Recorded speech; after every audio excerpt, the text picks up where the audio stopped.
you came out to one of our events, and one of the kind of keystone lessons we try and do is in healthcare communication, only 8% of it is verbally communicated.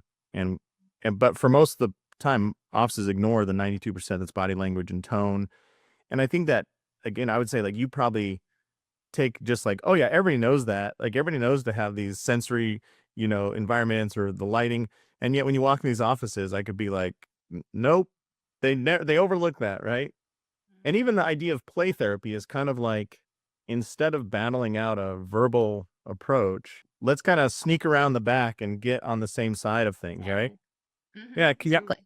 explain how that goes and why that's so effective in those populations? Yes. I mean, even when you work with adults in counseling, it's hard for people to talk about their struggles and their pain points and Mhm. their emotions. So with kids, we can't expect for a 6-year-old to sit down and tell you about their struggles and problems. Kids don't communicate that way. So through play, we're bringing in their natural language. And so with play therapy, we're using that. We're trained in a way to facilitate those, we call it therapeutic responses with kiddos. We use a lot of, we call it child centered play therapy. And so it's kind of really, it's so interesting. You really get to enter that child's world and see things the way they're seeing it. And it's amazing. I'm always amazed. Like sometimes when you're working with a kiddo, you don't know like where the session's, where are we going? And then you hear about later that there was something that was going on in their life that matched what was happening in that session. And you're like, oh, that's what was happening. Like I had a kiddo he was taking swim lessons and I had no idea. But he was playing out some things in our session about floating. And I really didn't understand he meant like water, but it was so interesting. Later, I found out that he was working through those fears of his swim lessons. And so, kids really bring their stuff and the things that they need to work through in play therapy.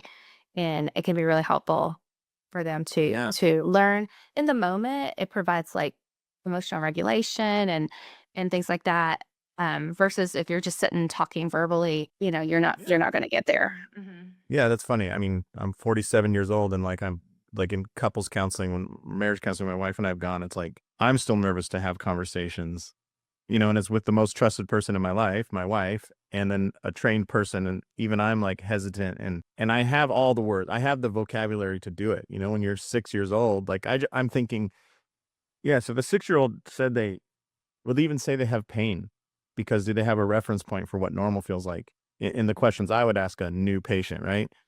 And if you're like, "Oh, is it numbness? Is it tingling? Is it sharp shooting?" They'd be like, "I don't know your words," Hmm.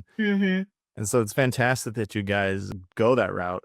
And as you're describing it, Carrie, I'm secretly getting jealous. Like, so you get to sit there and play, like, and you get paid for this? Like, come on. I mean, it could Yes. be better.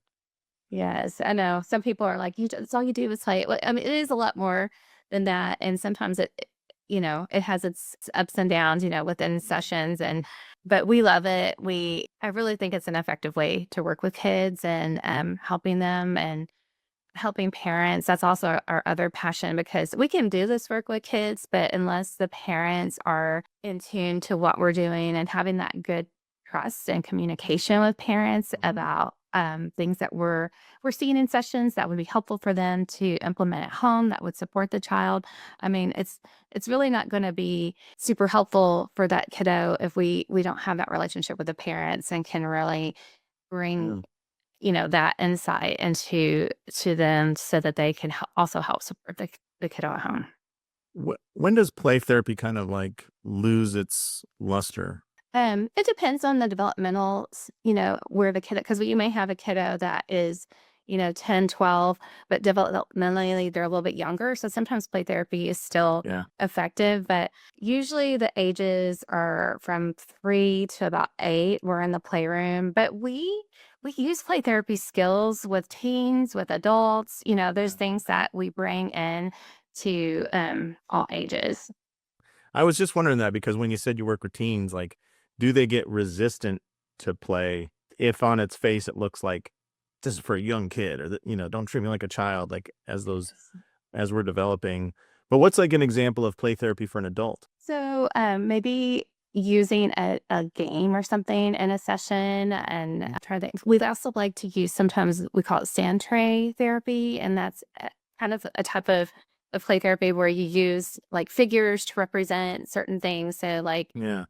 we might use something like that. So it kind of gets them out of their mind a little bit, and it really helps externalize some of the things that they're coming to therapy with. Sometimes it's a lot easier to talk about if you're creating something in the sand tray and really seeing it outside of that, and it creates a safe space for that. So it can be really helpful. Interesting. Thanks for tuning in to this episode of Trust Driven Insights, brought to you by TrustDrivenCare. Imagine a world where all your patient communication is in one place, seamless, effortless, and on autopilot. That's the power of Trust-Driven Care. If you're ready to streamline your practice, check out TrustDrivenCare.com and see what's possible. Trust-Driven Insights. Real conversations. Smarter care. Stronger business.